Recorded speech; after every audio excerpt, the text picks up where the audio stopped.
Hey everybody, Aggie here. Talk to you today about some of the training as we are going through the off season, and want to talk a little bit of science today and talk about the understanding of type 1 or slow twitch muscle fibers and type 2 or fast twitch muscle fibers. So first thing to understand as a baseball player is we are trying to train the fast twitch, train the explosive as much as we possibly can. So type 1 or slow twitch is simply fatigue resistant. So you're going to have a lot more marathon runners or cyclists or things like that who are going to use the slow twitch fatigue resistant muscle fibers more often. Okay.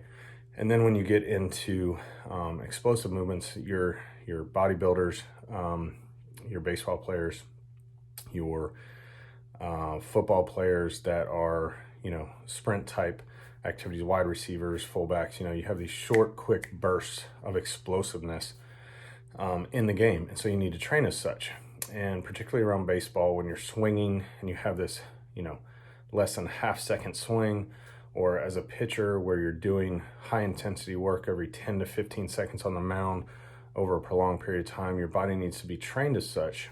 And so why I'm talking about this is because a lot of people in the off season will go, well, hey, I'm going to go really train anaerobically and get in shape. Okay.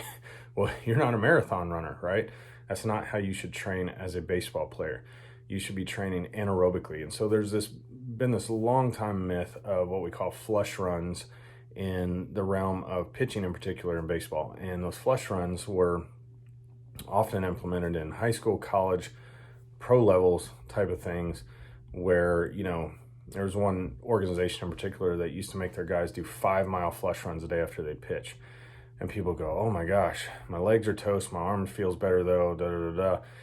And really that was a myth, because science has proven that the only real benefit of that as far as recovery goes and being able to have incremental gains as far as your training goes for the following week is around an endorphin release. And so your mind releases, or your brain releases endorphins.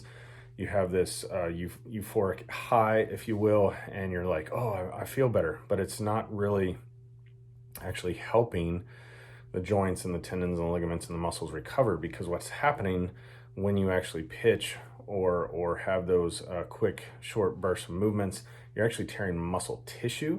And so the way to promote healing in that is going to be ice, heat, electrostimulation, those sort of things. Some people are anti-ice, some people are anti-heat, but I will tell you that getting new nutrients and new blood flow into an affected area, whether that's an elbow, whether that's a shoulder, whether that's subscapular area, whatever the case may be, promoting that new blood flow is going to help in the healing the most. Okay, so how does that help us in training? Okay, so as we're going into training, here's what you need to do.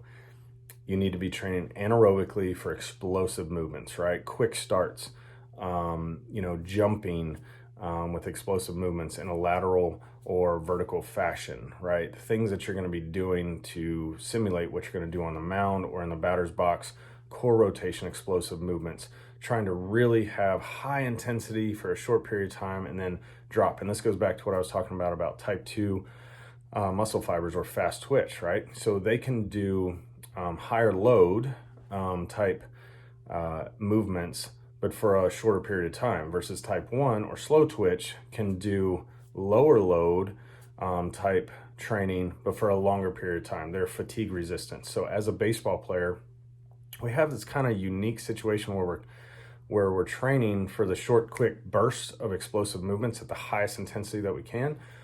But we also need to take into consideration that we are training for the length of a game. If we're a pitcher, 50, 60, 70, 80, 100 plus pitches, depending on what level you're at, but also over the length of a season, right? So we're going to have this recovery phase and try and have maintenance type work that should include explosive movements, whether that's sprint work, jump rope, half poles at a high intensity. And maybe, during the week, if you're a pitcher in particular, maybe you mix in a mile once a week at a decent pace, right? Just to get up the aerobic activity as well. So hopefully that helps a little bit as we're heading through our training situation, making sure that our techniques are correct, making sure that our Anaerobic explosive movements are the majority of how we're training as a baseball player, whether that's a pitcher or a position player and a hitter, and trying to increase the load of intensity for a shorter duration. And then we obviously need to build in some rest in there as well. So hope you're having a great Sunday. Look forward to continually helping you guys on your journey into college baseball or beyond. And keep those questions coming, and we appreciate you guys very much. Enjoy your Sunday.